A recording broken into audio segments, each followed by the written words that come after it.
What makes this so special is that just by driving through here, you get so close to these views. What you see, you get so close to these rocks, you get so close to all of this. Well, I've been having conversations with people about teams and how people are working and getting by in this prolonged situation. So we're on our way to Sedona from Flagstaff in Arizona, and it's roughly about a half-hour route, but apparently this is one of the neatest roads to do. And then Sedona, there's just something magical, I guess, about Sedona. I need to figure, I got to experience that myself, kind of see what it's about. Apparently something around the magnetic energy that's there. They just carve right into these rocks here. Now, I can't go very fast around these. I'm weighted up with probably a good 150 pounds extra weight on this bike with all of my luggage, top heavy. Doesn't really respond well to the corners. Doesn't help that I'm getting target fixated every time I go around one of these corners.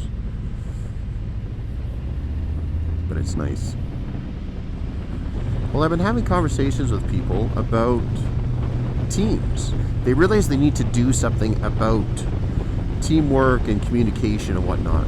A lot of those things, to a certain extent, happened naturally when we were in the office. And, this isn't anything new. People have been talking about it pretty much since the pandemic started and everyone's working remotely.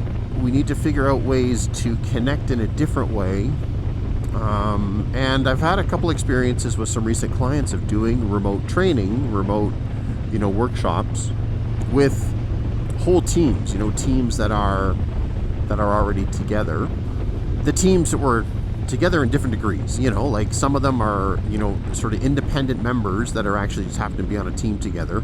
And other ones where they're more sort of tightly knit and they need to work together. What I found with both of them is that we need to go back to kind of like the basics around how do you create a team, and that foundation, right, is, you've got to create some trust. You've got to create some familiarity, right? Like it's an association with they are my team. You have to have that kind of common feeling, meaning if something happens to one of my teammates, then I'm going to feel a sense of I need to protect or defend them. I need to do something to honor that team member, let's say. And that comes with a familiarity and a trust. And when we don't have that, then it doesn't matter what happens to our team. We really don't see our teammates as human beings. We see them as maybe just another coworker, potentially an adversary, potentially someone who's gonna, take away resources from me.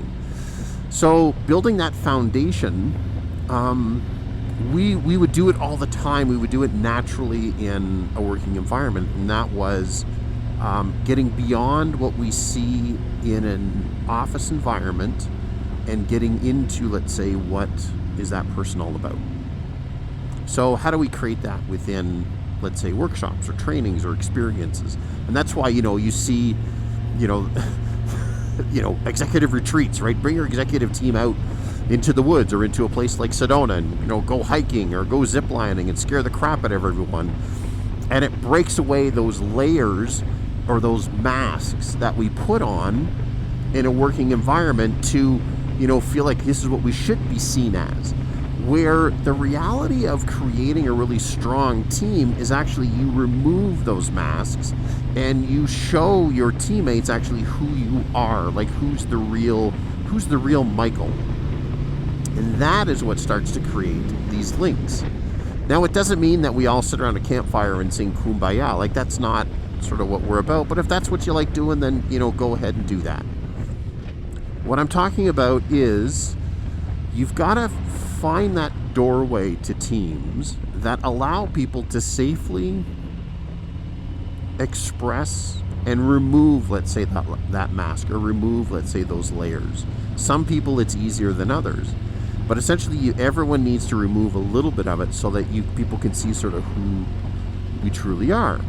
And that's where we connect, right? That's where we create the true connection of what we need in teams, of where when something happens, then your teammate will stand up for you, or will, step in front of that, metaphorical train for you.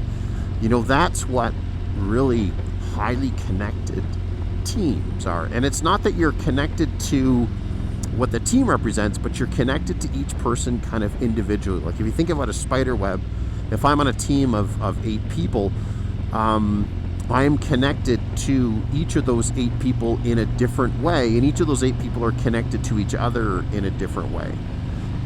But you have to have those strong links in order to really create that highly effective team. And this is the basis, right, of building teams, of creating that trust. So how do we do that in a virtual environment? I think that's how we started this conversation. You can still do it in a virtual environment, because the reality is that when you are creating any kind of an experience, if you can do it well enough in a virtual environment, where people actually can sometimes feel like they are in the same room. And I remember, this is going back to, some of my transformative kind of work that I've done on myself and my leadership was, involved with a group when we were doing, let's say, remote, teleconference or Zoom meetings. This is like 3-4 years ago. There was a group of 5 or 6 of us, and we were reviewing some material and talking about experiences. And I remember when we got back together and we were debriefing stuff, my memory, for some reason, I thought we were doing that work, that specific work we were doing remotely. I had memories of it doing it live. It was so intense. It was so rich. Even though we were on Zoom, I actually felt like I was in the room with everyone else. So that's what we need to create when you're trying to do these kind of team, I hate to say it, they're not a team building workshop. It's really kind of a team foundation workshop. And that's the environment we got to get it into. Now, what my work is as that facilitator, that designer of that experience, is that I've got to make sure it's safe for people. People feel like they can slowly kind of express themselves, and it's not, let's say, anything's not taken out of context. And I've got to be able to build things slowly so that we can open up and get things out. And then following that, we need to be able to reinforce it so that it's not lost and it's maintained. Because there's a lot of great stuff that probably happens in the moment in that session, but then we go out and we're back remote, we're back into our home office, we're dealing with our deadlines, our list of to-dos.